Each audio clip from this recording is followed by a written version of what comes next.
jonquils, donc 3 concurrents. Donc il faudra peut-être faire preuve de tactique pour ce prix des jonquils. Les chevaux sont lancés et le départ sera certainement validé. On est parti ventre à terre avec le 3, mais on ne se laisse pas compter avec le 1 qui est Toscadélogie et Alexandre Fèvre. Le driver de numéro 3, le favori, M. Jean-Luc Nonjon, qui a décidé de faire avancer la course malgré 3 partants. On ne se fait pas de cadeau dans ce prix des jonquils et les chevaux vont bon train pour passer une première fois devant les tribunes. Donc c'est le numéro 3 qui est côté corde, à son extérieur le 1 qui est Toscadélogie et on ferme la marche avec le 2 qui est Camalox de Guèze. Position échangée, toujours 2 chevaux de front, le numéro 3 Usli de Visée ainsi que le numéro 1 Toscadélogie. On est côté corde avec le 2 Camalos de Guèze. Les drivers ont décidé de ne pas se faire de concession et depuis le départ, on va à un train assez sélectif.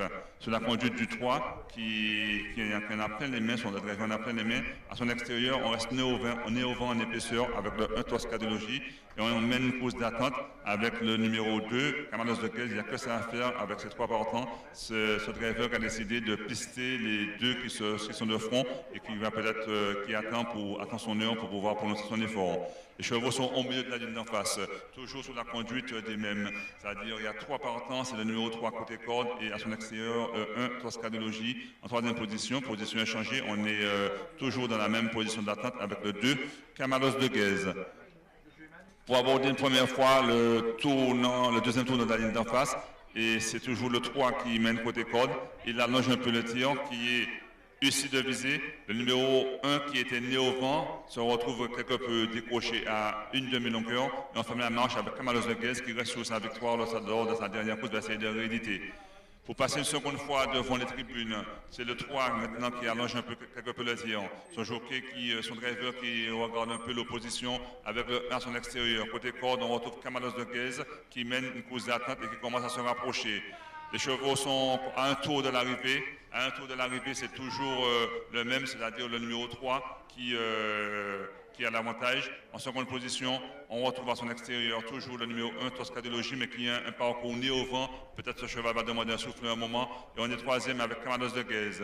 C'est toujours le numéro 3, Usli de Visée qui mène, qui est à la cote de 1,30 €. Donc pour ses preneurs, c'est toujours lui qui est en tête. En seconde position, le numéro 1, Toscadélogie, et Camalos de Guèze qui attend son heure. Au milieu de la ligne d'en face et à 800 mètres de l'arrivée, toujours le numéro 3 maintenant qui allonge le tir et qui décroche quelque peu le numéro 1, mais Camalos de Guèze aussi est toujours là côté corde. On sent qu'on a plein de ressources avec ce numéro 3 qui est Usli de Visée. Son driver va essayer de signer sa seconde victoire de la saison, mais attention au numéro 2 qui n'a pas fait 1 mètre de plus et qui a encore plein de ressources. Cette course va se jouer sur un sprint. On est maintenant lancé avec le 1 côté corde. Le numéro 3 est en pleine piste, son driver a encore plein de ressources, mais on a plein de ressources également avec Camalos de Guèze. À 500 mètres de l'arrivée, pour sortir du tournant, toujours le numéro 3, on prononce un effort avec le 1 Camalos de Guèze, ne se laisse pas compter. On va assister à un sprint entre ces 3 chevaux. Toujours le numéro 1 côté corde, on a Camalos de Guèze. Le numéro 3 il contrôle la course très facilement. C'est le numéro 3 qui contrôle la course. Camalos de Guèze, le numéro 2 va l'attaquer. Et maintenant, il repart encore ce numéro 3. Ce n'est qu'une formalité, mais on va fondre sur lui avec Camalos de Guèze. Donc victoire du numéro 3, Usli de Visée. 2e place avec Camalos de Guèze qui a essayé de faire une course tactique en attendant son heure, mais on était au-dessus de la mêlée avec ce numéro 3, Usli de Visée, qui restait sur une seconde place et qui signe quand même sa 5e victoire en